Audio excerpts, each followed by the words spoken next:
Man versus wild की शुरुआत हुई थी साल 2006 में। उससे 10 साल पहले साल 1996 में बियर ग्रिल्स अपने आर्मी फ्रेंड्स के साथ अफ्रीका में छुट्टियां मना रहे थे और जाम्बिया में वो स्काई डाइविंग करने आए थे। बियर को पैराशूटिंग का बहुत एक्सपीरियंस था। वो कई बार प्लेन से छलांग लगा चुके थे, तो सब कुछ प्लेन के अकॉर्डिंग ही चल रहा था। एक एक करके बियर के सारे फ्रेंड्स प्लेन से नीचे जंप करते हैं। बियर ग्रिल्स भी अपने पैराशूट के साथ नीचे जंप करते हैं। प्लेन से जंप करते ही बियर 200 किलोमीटर पर आवर की स्पीड से नीचे गिरे। 15,000 फीट, 10,000 फीट, 5,000 फीट और कुछ सेकेंड बाद बियर जमीन से सिर्फ 3,000 फीट ऊपर होते हैं और वो फाइनली अपना पैराशूट ओपन करते हैं। लेकिन पैराशूट ओपन करने के बाद भी बियर की स्पीड कम नहीं हो रही थी। वो तेजी से नीचे गिरते जा रहे थे। बियर ने सोचा स्पीड कम क्यों नहीं हो रही है, ये तो बहुत अजीब है। तभी बियर की नज़र ऊपर अपने पैराशूट पर जाती है और वहाँ उन्हें कुछ ऐसा दिखता है जिसकी वजह से वो पूरी तरह से पैनिक में आ जाते हैं। बियर का पैराशूट हवा में ठीक तरीके से नहीं खुला था, जिससे रस्सियां पूरी तरह से उलझ चुकी थी, जिसकी वजह से बियर की स्पीड कम नहीं हो रही थी। तो वे जल्दी जल्दी पैराशूट के कॉर्ड्स को खींचने लगे कि किसी तरह से पैराशूट खुल जाए और स्पीड कम हो जाए। लेकिन ये सब करते करते वो जमीन के बहुत पास आ चुके थे। वो नीचे गिरते गिरते पेड़ों से टकरा के जमीन पे आ गिरे। एक झटके में अंधेरा छा गया। ये डायरेक्टली अपने पीठ के बल पर गिरे थे और ये क्रैश इतना ज़्यादा तेज था कि उन्हें ऐसा लगा कि जैसे किसी ने उनकी रीढ़ की हड्डी पे पत्थर घुसा दिया हो। इतनी ऊंचाई के गिरने के बाद भी वो होश में थे, लेकिन वो हिल नहीं पा रहे थे, बस वहीं लेटे लेटे रो रहे थे, इस उम्मीद में कि उनके साथी या और कोई आ जाए और उन्हें बचा ले। उनका दर्द इतना ज़्यादा तेज हो गया था कि उन्हें लगा कि इससे तो अच्छा मौत ही बेहतर होती, लेकिन मौत भी उन्हें नहीं मिल रही थी। काफ़ी देर तक वो वहाँ दर्द में रोते रहे। कुछ घंटों के बाद उनके फ्रेंड्स वहाँ आते हैं। उन्हें एक कार में डाला जाता है और पास के हॉस्पिटल में ले जाया जाता है। बियर कहते हैं कि मेरा दर्द इतना ज़्यादा बढ़ चुका था कि मैं दर्द से झटपटा रहा था और बार बार बेहोश हो रहा था। हॉस्पिटल पहुंचने पर डॉक्टर ने जब मुझे इंजेक्शन लगाया तो धीरे धीरे मेरा दर्द कम होने लगा। बियर ग्रिल्स सोचने लगे कि वो ठीक हो रहे हैं, लेकिन बात कुछ और ही थी। अगले दिन बियर डॉक्टर से पूछते हैं, डॉक्टर मैं ठीक तो हो जाऊंगा ना, कितना टाइम लगेगा मुझे ठीक होने में? तो डॉक्टर उन्हें एक्सरे बताते हुए बोलते हैं, बियर तुम्हारे स्पाइन की 3 मेन हड्डियाँ T8, T10 और T12 टूट गई हैं। ये इंसान की पीठ की सबसे मजबूत हड्डियाँ होती हैं जो अब चकनाचूर हो चुकी हैं और अब तुम कभी चल नहीं सकते। ये सुन के यंग 21 साल के बियर ग्रिल्स की जैसे दुनिया ही खत्म हो गई हो। पहाड़ चढ़ने वाला इंसान अब बाथरूम भी नहीं जा सकता था। बियर ग्रिल्स कहते हैं कि पैराशूट से गिर के हड्डियां टूटने में इतना दर्द नहीं हुआ जितना हॉस्पिटल में 1 साल रह के उनकी हड्डियों को जोड़ने में सहन करना पड़ा। हॉस्पिटल में बेड पे पड़े पड़े वो सोचते रहते हैं कि वो अब कभी भी नहीं चल पाएंगे। उनकी जिंदगी जीने का रीजन और पर्पस ही एडवेंचर था, घूमना फिरना, नई जगह एक्सप्लोर करना। इस घटना ने उनके जीने की वजह ही छीन ली थी। वो खुद से कहते थे कि तू कितना बड़ा गधा है, पैनिक होने की जगह तू पैराशूट को धीरे धीरे भी खोल सकता था। बियर बार बार उस सीन को अपने दिमाग में रिपीट कर रहे थे और वो रो रो कर खुद को बार बार कोसते थे कि सब कुछ खत्म हो गया। ये सोच सोच के वो रातों को नींद नहीं आती थी। एंजाइटी से पसीने में वो लथपथ हो जाते थे। उनकी सांसें फूल जाती थी। उन्हें हर रात अफसोस होता था, खुद पे दया आती थी, खुद से नफरत भी होती थी। 2 महीने बीत चुके थे, बट उनकी सेहत में सुधार आने के बजाय उनकी हालत और खराब होती जा रही थी। दर्द बढ़ता जा रहा था, शरीर और अकड़ा जा रहा था। अपने हाल को देखकर वो नेगेटिव होते गए। उन्हें कुछ भी अच्छा नहीं लगता था। बात बात पे वो गुस्सा और रोना आता था। इस तरह धीरे धीरे वो डिप्रेशन में और गहरे फिसलते गए। जो लोग उन्हें जानते थे उन्हें लगता था कि बियर ग्रिल्स बहुत ही पॉजिटिव बंदा है, वो मेंटली बहुत टफ है और वो हिम्मत और पॉजिटिव के साथ इस प्रॉब्लम का सामना कर लेगा। लेकिन ऐसा कुछ भी नहीं था, बिकॉज उस वक्त बियर सिर्फ 21 साल के थे और बहुत ही ज़्यादा डरे हुए थे। लेकिन फिर एक दिन उनकी नज़र दीवार पे लगे माउंट एवरेस्ट की एक फ़ोटो पे जाती है। बियर कहते हैं कि मुझे क्या पता था कि एक छोटी सी तस्वीर मेरी लाइफ बदलने वाली है। बियर और उनके फादर का हमेशा से सपना था कि वो माउंट एवरेस्ट को क्लाइंब करें, बट फिलहाल वो एवरेस्ट चढ़ना तो दूर की बात, वो ठीक से खड़े भी नहीं हो पा रहे थे। लेकिन उस वक्त पीठ पर मेंटल ब्रेस्ट लगे होने के बावजूद वो अपने बेड से उठे, किसी तरह से गिरते पड़ते फोटो तक पहुंचे, उसे वॉल से उतारा, उसे कुछ वक्त तक देखा और खुद से कहा कि चाहे कुछ भी हो जाए, मैं ना सिर्फ वापस पैरों पर चलकर दिखाऊंगा बल्कि दुनिया के सबसे ऊंचे पहाड़ माउंट एवरेस्ट को भी क्लाइंब करूंगा। ये उन्होंने उस वक्त खुद से कहा था और बस यही सोचते सोचते वो सो जाते हैं। उनके सबकॉन्शियस माइंड में ये बात बहुत गहराई से जम गई थी। इस बात ने उन्हें हौसला दिया, उन्हें जीने की एक नई उम्मीद दी। अगले दिन जब वो सोकर उठे तो उन्हें अपनी दादी माँ की एक बात याद आ गई, जो हमेशा कहती थी कि बेटा लाइफ में जो कुछ भी होता है वो अच्छे के लिए ही होता है। वो इंसान ही है जो खुद को दुखी करने और परेशान करने के बहाने ढूंढ लेता है। जब भी तुम किसी मुसीबत में पड़ो तो हमेशा खुद को याद दिलाओ कि जो कुछ भी हो रहा है भगवान की मर्जी से हो रहा है, जो कभी कुछ गलत नहीं होने देता। इस टाइम उन्होंने इस बात की गहराई को समझा और इस सच को फील किया कि यार मैं इस एक्सीडेंट में मर भी सकता था, मेरे हाथ पैर सिर आंखें कुछ भी तो जा सकते थे ना, लेकिन सिर्फ स्पाइन की 3 ही हड्डी टूटी। मैं जिंदा हूँ, इसका मतलब भगवान ने मेरे लिए कुछ बेहतर प्लान करके रखा है।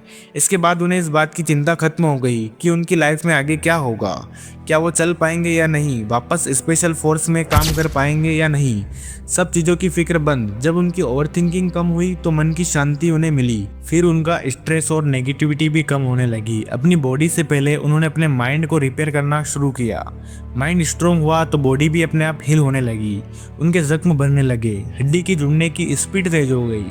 फिर उन्हें एक दिन उनके सबसे करीबी दोस्त ने कहा कि अक्सर भगवान के हाथ में जन्म मृत्यु और फिर पुनर्जन्म होता है और इस इंजरी से तुम्हारा पुनर्जन्म हुआ है। बियर ग्रिल्स कहते हैं कि जिंदगी अक्सर हमें दूसरा मौका नहीं देती, लेकिन अगर ऐसा होता है तो हमें बहुत ज़्यादा ग्रेटफुल रहना चाहिए। वो ग्रेटफुल थे अपनी लाइफ के लिए, अपनी टूटी कमर के लिए और अपने सपनों के लिए। किसी चीज़ की कोई चिंता नहीं, ना पास्ट की ना फ्यूचर की। उन्होंने फिर से जाके उस माउंट एवरेस्ट की पिक्चर को हाथ में लिया और जोर से बोले, जैसे ही मैं ठीक हो जाऊंगा मैं माउंट एवरेस्ट की चोटी को छू के आऊंगा। उन्हें इस डिप्रेशन में से निकालने में जो एक चीज़ ने सबसे ज़्यादा हेल्प करी थी वो था उनका लक्ष्य, उनका एम, उनका गोल। उनके पास अब जीने का एक रीज़न था। जब वो अपने आसपास के लोगों से कहते थे कि वो ठीक होके माउंट एवरेस्ट को चढ़ना चाहते हैं तो लोग उनकी बातों को इग्नोर कर देते थे, लेकिन उनका गोल एकदम क्लियर था। अब उन्हें जल्दी से ठीक होना था बस। एक्सीडेंट के 3रे महीने के बाद दर्द कम होना शुरू हो गया। 8 महीने के बाद उन्हें हॉस्पिटल से डिस्चार्ज कर दिया गया और 1 साल में वो पूरी तरह से ठीक हो गए, पर डॉक्टर ने उन्हें मना कर दिया था कि वो स्पेशल फोर्स में वापस ट्रेनिंग नहीं कर सकते। बियर समझ गए थे कि वो इस हाल के साथ अब वापस आर्मी को कंटिन्यू नहीं कर सकते, तो बियर ने आर्मी को रिजाइन कर दिया। बट अब उनके पास ना कोई जॉब थी और ना कोई सोर्स ऑफ इनकम थी। यहाँ तक कि माउंट एवरेस्ट की ट्रिप के लिए जो उन्हें लाखों रुपए चाहिए थे वो भी उनके पास नहीं थे। बियर के लिए माउंट एवरेस्ट इस वक्त डू और डाई मिशन बन चुका था। उनके सामने 2 सिनेरियो थे। पहला, अगर वो इस पे सक्सेसफुली क्लेम करते हैं तो ये करने वाले ना सिर्फ ब्रिटेन के यंगेस्ट पर्सन बन जाएंगे, बल्कि इसके साथ उन्हें कई सारी स्पॉन्सरशिप या जॉब भी मिलेंगी, लाइफ में और भी उन्हें अपॉर्चुनिटीज भी मिलेगी। दूसरी तरफ बियर के लिए फेल होने का मतलब था या तो एवरेस्ट जैसे खतरनाक माउंटेन पर उनकी डेथ या फिर पूरी लाइफ बिना किसी जॉब के एक फेलियर कहलाना। फिर भी उन्होंने माउंट एवरेस्ट को क्लेम करना चूज किया बिकॉज उनके पास अब खोने के लिए कुछ भी नहीं था और पाने के लिए बहुत कुछ था। एवरेस्ट जाने के लिए ऑलमोस्ट 50 लाख का खर्चा आता था और इतने पैसे बियर के पास नहीं थे। अगले 1 महीने तक उन्होंने कई लोगों को चिट्ठियां लिखी ताकि उन्हें स्पॉन्सरशिप मिल सके। उन्होंने करीब 250 कंपनीज को स्पॉन्सरशिप के लिए प्रपोजल लिखे और सारी कंपनी से वो रिजेक्ट हो गए। हार ना मान के एक के बाद एक 23 चिट्ठियां उन्होंने वर्जिन ग्रुप के ओनर रिचर्ड ब्रेंसन को भेज दी, जो कि खुद इस तरीके के एडवेंचर्स मिशन को करते थे, पर इसका जवाब भी उन्हें नहीं मिला। बियर ने रिचर्ड ब्रेंसन का एड्रेस निकाला, उनसे मिलने पहुंचे, बट वहां से भी सिक्योरिटी गार्ड द्वारा उन्हें भगा दिया गया। फिर उन्हें अचानक से कहीं जाते हुए एक दिन एक कंपनी दिखी जिसका नाम था David London and Everest. Bear बिना कुछ सोचे समझे ऑफिस पहुंचे और वहां के सिक्योरिटी से जाके कहा, मुझे सिर्फ 2 मिनट आपके CEO से बात करनी है, प्लीज मेरी उनसे बात करवा दीजिए। काफी देर तक उस औरत को कन्विंस करने के बाद बियर को CEO के ऑफिस में ले जाया जाता है, जहां 2 लोग उनके प्रपोजल को ध्यान से सुना और बियर के पैशन और ड्रीम को देख के उन्हें बियर की स्पॉन्सर की रिक्वेस्ट को एक्सेप्ट कर लिया। सैकड़ों लेटर्स और रिजेक्शन के बाद फाइनली अब बियर एवरेस्ट जाने के लिए रेडी थे। बट अभी मुश्किलें खत्म कहाँ हुई थी, उनके सामने कई सारे चैलेंजेस आने अभी बाकी थे। साल 1996 में खराब मौसम के कारण 8 लोगों ने एवरेस्ट पर अपनी जान गंवा दी थी और ये एवरेस्ट पर अब तक की सबसे बड़ी घटना थी। बट इसके बावजूद भी बियर और उनकी टीम ने कई हफ्तों तक प्रैक्टिस की और अपने एक्सीडेंट के पूरे 19 महीने बाद अप्रैल 1991 को बियर ने अपनी टीममेट्स के साथ पहली बार एवरेस्ट को क्लेम करना स्टार्ट किया। तभी बियर जिस बर्फ पे चल रहे थे उनमें से कुछ आवाज आई। जब बियर ने नीचे देखा तो उनके पैरों के नीचे से जमीन खिसक रही थी और इससे पहले कि वो कुछ कर पाते नीचे बर्फ में एक और बड़ा सा क्रैक हुआ और अगले ही सेकंड बियर नीचे गड्ढे में गिर गए। यह गड्ढा इतना ज़्यादा गहरा था कि बियर को नीचे कई 1000 मीटर तक इसका एंड नहीं दिखाई दे रहा था। बियर गड्ढे के दोनों तरफ की वॉल से टकरा कर नीचे गिर रहे थे, पर तभी एक झटके के साथ वो गड्ढे के बीचों बीच रुक गए। बियर की बॉडी एक पतली सी रस्सी के साथ अटैच थी, जिसके चलते वो पूरी तरह से नीचे जाने से बच गए। बट उनके पास ज्यादा टाइम नहीं था, वो रस्सी कुछ ही सेकंड में टूट सकती थी। तो बियर ने अपने पैर दीवार में फंसाने की कोशिश करी, बट बर्फ में उनका पैर बार बार फिसल रहा था। बट तभी बियर को फील हुआ कि कोई उन्हें ऊपर खींच रहा है। ऊपर देखा तो दोनों साथी उन्हें ऊपर खींचने की पूरी कोशिश कर रहे हैं। इस बार बियर ने पूरी ताकत लगाकर अपने पैरों से गड्ढे की दीवार को सपोर्ट लिया और उनके साथ में जो कुल्हाड़ी थी उसकी मदद से वो धीरे धीरे ऊपर आ गए। इस वक्त बियर सिर्फ 23 साल के थे और ये दूसरी बार था कि जब वो मरते मरते बचे। उन्हें इतनी ज़्यादा चोट आई थी कि डॉक्टर्स ने उन्हें कुछ दिनों के लिए रेस्ट करने के लिए कहा।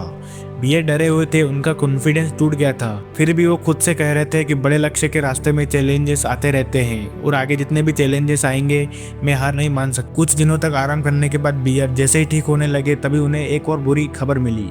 अगले ही कुछ दिनों में एवरेस्ट के ऊपर एक बहुत बड़ा तूफान आने वाला था, जिसके बाद एवरेस्ट पर चढ़ना ऑलमोस्ट इम्पॉसिबल था। उस दिन पूरी रात बियर गिल्स प्रार्थना करते रहे, प्लीज भगवान मुझे एक चांस दे दो। तूफान माउंटेन के पास आ चुका था और बियर सिर्फ उस पहाड़ को देख रहे थे। तभी उन्हें खबर मिली कि बियर हमारी किस्मत बहुत अच्छी है। आखिरी मोमेंट में तूफान दूसरी तरफ मुड़ गया। हमारे पास 2 दिन का एक्स्ट्रा टाइम है, क्या तुम रेडी हो? ये हमारा लास्ट चांस हो सकता है। बियर बोले, हाँ मैं बिल्कुल रेडी हूँ। मुझे तो विश्वास ही नहीं हो रहा कि भगवान ने मेरी प्रार्थना सुन ली। अगले दिन बियर सुबह 10 बजे उठे और उन्होंने अपने फाइनल मिशन के लिए चढ़ाई शुरू कर दी। बीमारी की वजह से बियर थोड़ा वीक महसूस कर रहे थे, बट मौसम ठीक होने की वजह से उन्होंने अपनी सारी एनर्जी इस मिशन में लगा दी थी और 5.5 घंटे में वो कैंप 3 में पहुंच गए। बियर बार बार खुद से कह रहे थे कि पेशेंस रख, इस बार कोई गलती नहीं। धीरे धीरे आगे बढ़ते रहे और सिर्फ अपने अगले स्टेप पर ध्यान दे, तुझे टॉप पर पहुंचना ही होगा। बियर ने अपनी चढ़ाई जारी रखी और कुछ ही देर बाद वो 26,000 फीट की ऊंचाई पर थे, जिसे एवरेस्ट का डेथ जोन कहा जाता है, जहां ऑक्सीजन इतना कम होता है कि यहां सिर्फ कुछ ही देर तक रहने से इंसान की मौत तक हो सकती है। और एवरेस्ट पर ज़्यादा लोगों की मौत भी यहीं पर हुई थी। बियर के पास कई सारी डेड बॉडीज पड़ी थी, जिनकी कुछ साल पहले यहाँ डेथ हो चुकी थी। उनका माइंड बार बार डेथ जोन के खतरे से डाइवर्ट हो रहा था, लेकिन फिर उन्होंने हिम्मत जुटाई और टॉप पर पहुंचने के लिए चढ़ाई शुरू कर दी। वो थके हुए और ऑक्सीजन की कमी के चलते उनका चलना मुश्किल हो रहा था, लेकिन तब भी वो चलते रहे। 17 घंटे की चढ़ाई के बाद 16 मई 1998 के दिन उन्होंने अपने बचपन के सपने को सच कर दिखाया। उस पैराशूटिंग के एक्सीडेंट के 18 महीने बाद बियर दुनिया के सबसे ज्यादा ऊंचाई वाले माउंटेन पर चढ़ चुके थे। सिर्फ 23 साल की एज में बियर ग्रिल्स उस वक्त एवरेस्ट को क्लेम करने वाले यंगेस्ट ब्रिटिशर थे। उन्होंने इम्पॉसिबल को पॉसिबल करके दिखाया। ये सफर इतना भी ज्यादा आसान नहीं था। उनके साथ ही 4 लोगों ने अपनी जान खो दी थी और उन्होंने 2 बार नियर डेथ एक्सपीरियंस फेस किया, जहां वो मरते मरते बचे। फिर उसके बाद उनकी कहानी बहुत फेमस होने लगी। लोग उन्हें सेमिनार में एक स्पीकर के रूप में बुलवाने लगे। उन पर कई सारी डॉक्यूमेंट्री बनी और फाइनली डिस्कवर चैनल से उन्हें वो अपॉर्चुनिटीज मिली जिसने उन्हें वर्ल्ड वाइड फेम दिया, जहां से सब उन्हें मैन वर्सेस वाइल्ड से जानने लगे। शायद आप भी उनमें से एक हो। थोड़े टाइम पहले बियर ग्रिल्स से पूछा गया कि 25 साल पहले जो आपका एक्सीडेंट हुआ था, क्या उसका पेन आपको आज भी होता है? तो बियर ग्रिल्स ने अपनी ये फोटो पोस्ट करते हुए लिखा कि हाँ, मुझे आज भी हर रोज पेन होता है, लेकिन क्या करें, हर इंसान को अपनी पेन से जूझना पड़ता है और मैं ग्रेटफुल हूँ कि ज़िंदगी ने मुझे मौका दिया अपनी लाइफ को बेस्ट तरीके से जीने के लिए। लेसन नंबर 1, कीमती गिफ्ट। अगर कोई नॉर्मल इंसान बियर ग्रिल्स की जगह होता तो क्या करता? पूरी लाइफ खुद को और जिंदगी को कोसता रह जाता। लेकिन जब लाइफ ने बियर को हिट किया तो उन्होंने वापस से उठकर सामने से हिट किया। जिंदगी, भगवान, प्रकृति, जो भी आप कह लो, ये आपको गिराने के लिए नहीं गिराती, दर्द देने के लिए, दुख देने के लिए दुख नहीं देती। वो आपको स्ट्रॉन्ग और लायक बनाने के लिए करते हैं। जितने बड़े आपने दुख देखे होते हैं, जितने ज़्यादा आप डिस्कम्फर्ट का सामना करते हैं, उतने ज़्यादा आप स्ट्रॉन्ग बनते जाते हो, लायक बनते जाते हो। बियर ग्रिल्स कहते हैं कि कठिनाई और परेशानी से बड़ा कोई शिक्षक नहीं होता। इसीलिए हर चीज़ में आपको डिस्कम्फर्ट को वेलकम करो, क्योंकि डिस्कम्फर्ट के साथ आती है ग्रोथ। पुरानी चीज़ों, पुराने विचारों, पुराने खराब आदतों को तोड़ते जाओ और तोड़ने में दर्द होगा, लेकिन ये दर्द आपकी लाइफ को एक सच्ची मीनिंग देता है। बियर ग्रिल्स कहते हैं कि मैं मानता हूँ लाइफ बहुत टफ है, कभी अन्याय होता है तो कभी आपसे गलती होती है, लेकिन इसके बावजूद जीवन हर हाल में अनमोल गिफ्ट है। जब आप सपनों को जीवित रखते हो, अपने ऊपर विश्वास करते हो, तब ये जिंदगी आपको साथ देने लगती है। तब आपको एहसास होता है कि जीवन कितना भी कठिन क्यों ना हो, सपना या सही चीजों का पीछा किया जाए तो ये एक कीमती गिफ्ट है। लेसन नंबर 2, लोग पूछते हैं कि बियर तुमने इतना सब कैसे हासिल किया, इसका सीक्रेट क्या है? बियर कहते हैं कि सीक्रेट है कीप गोइंग। मैंने खुद से वादा कि मैं पूरी जिंदगी बिना किसी डर, बिना किसी संदेह के जीऊंगा, और इसीलिए इतनी कठिनाइयों के बावजूद मैं नहीं रुका। बिना किसी डर और संदेह के जीना मतलब निरंतर आगे बढ़ते जाना। देखो, 2 तरह के लोग पाए जाते हैं इस दुनिया में, पहले साहसी लोग जो पूछते हैं कि मेरी लिमिट्स क्या हैं, मैं क्या कर सकता हूँ और क्या नहीं कर सकता हूँ, ये कठिन रास्ता चूज करते हैं, भले ही उसमें उनको दर्द का सामना करना।